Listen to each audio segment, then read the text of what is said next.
Assalamualaikum warahmatullahi wabarakatuh. Bismillahirrahmanirrahim. Allahumma sholli ala sayyidina Muhammadin wa ala alihi wa sahbihi ajma'in, amma ba'du. Ja'alana wa iyyakum min ahlil khairi was sa'ada fid dini wad dunya wal akhirah. Amin. Allahumma amin. Semoga kita Allah jadikan orang-orang yang beruntung dan berbahagia di dunia dalam urusan apapun, urusan finansial, urusan keluarga, kesehatan. Juga di akhirat Allah juga jadikan kita orang-orang yang berbahagia, menjadi orang-orang yang beruntung untuk selama-lamanya. Amin. Allahumma amin.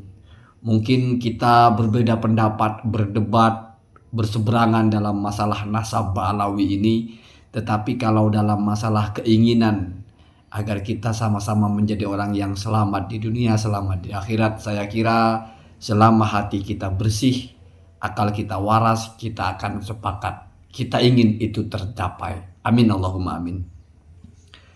Saya membaca di komunitasnya Pamitnya Ngantor yang ditulis oleh Gus Rumail Abbas. Di situ ada satu clue atau ada satu postingan yang meyakinkan sekali bahwa beliau mampu mempersempit jarak hilangnya periwayatan tentang Ubaidillah ini, yang kata Kiai Haji Imaduddin sekitar 550 tahun atau 5 abad setengah, menjadi sekitar hanya 150 tahun saja, bahkan bisa jadi 50 tahun saja, dan itu berdasarkan manuskrip. Ini kita tunggu. Kita ingin ini terjawab secara utuh.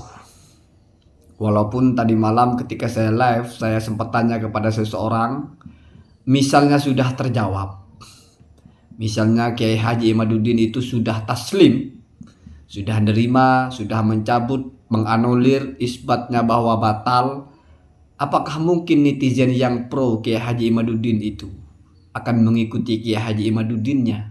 Atau justru mereka akan menolak Kiai Haji Imaduddin juga karena mereka sudah kadung yakin bahwa Ba'alawi itu batal, karena melihat sosok-sosok yang mereka tidak suka, Habib-habib yang mereka tidak suka. Itu ada juga kemungkinan seperti itu. Kalau Kiai Haji Imaduddin, tadi malam saya dengar ada orang bilang sebetulnya walaupun tidak ada kitab tidak apa-apa, yang penting diakui oleh leluhurnya atau nakobah leluhurnya.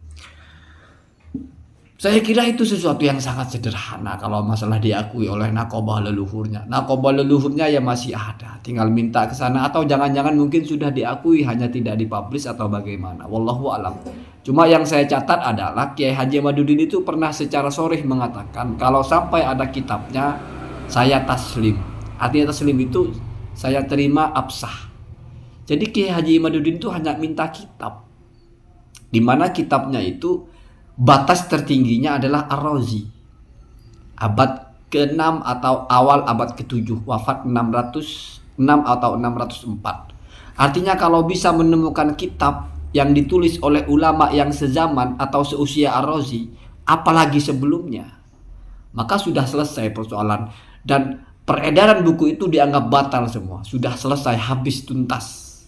Tetapi apakah yang mengikuti Kiai Haji Imaduddin, maksudnya itu adalah para netizen itu akan terima? Bisa jadi enggak.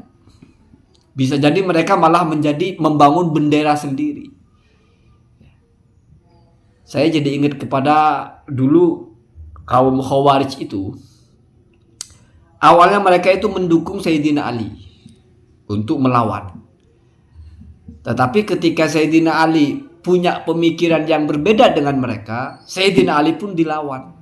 Jadi ada satu kelompok yang memang secara tidak langsung itu tidak menampilkan diri sebagai bendera sendiri. Awalnya selalu ikut orang, jadi mendukung Sayyidina Ali. Tetapi karena kok Sayyidina Ali tidak seperti yang kita harapkan, akhirnya Sayyidina Ali pun ditolak.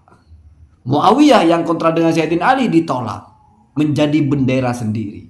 Maka namanya Khawarij, keluar dari kelompok ini, keluar dari kelompok ini, keluar.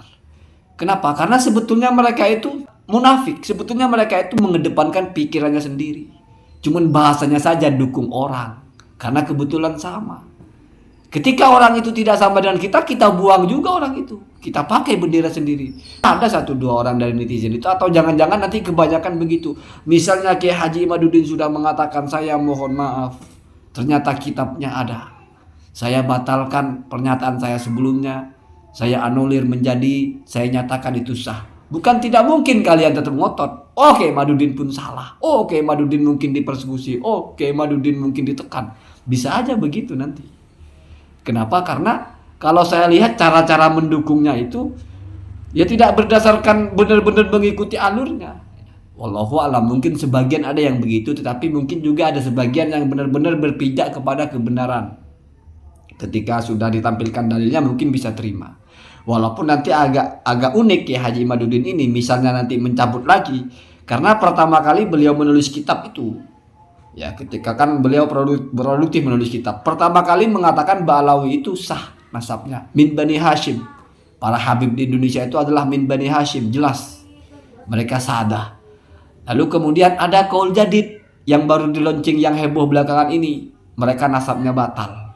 Kalau ternyata nanti sah lagi, ya mungkin kaul ketiga. Walaupun sepertinya ulama jarang kaulnya itu berubah sampai 3 kali. Biasanya ya 2 kali. Imam Syafi'i ada kaul qadim, ada kaul jadid. Misalnya atau Imam Ahmad ada pendapat pertama kemudian dirujuk.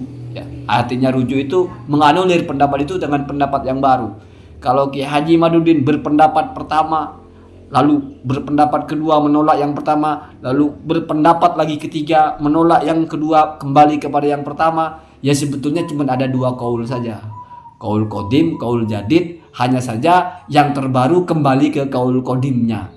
Kira-kira begitu ya.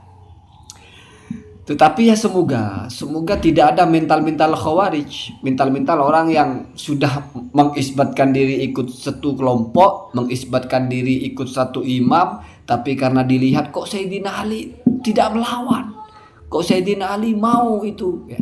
Bahkan kalau dengar ceritanya Gus Baha, ketika peristiwa tahkim, ketika Sayyidina Ali, ketika lawan perangnya itu mengangkat Al-Quran di ujung tombak, itu Sayyidina Ali tahu itu siasat. Justru yang kelompok Khawarij ini yang mendukung Sayyidina Ali untuk berhenti menyerang. Tetapi setelah berhenti menyerang, justru kelompok ini juga yang menyalahkan Sayyidina Ali. Namanya juga orang memang tidak mau ikut orang sebetulnya. Sebetulnya dia mau berdiri sendiri. Hanya karena melihat kiblatnya yang besar sekarang Sayyidina Ali, dia ikut Sayyidina Ali berkubu. Setelah Sayyidina Ali pun dianggap wah tidak sesuai dengan kita, dibuang juga.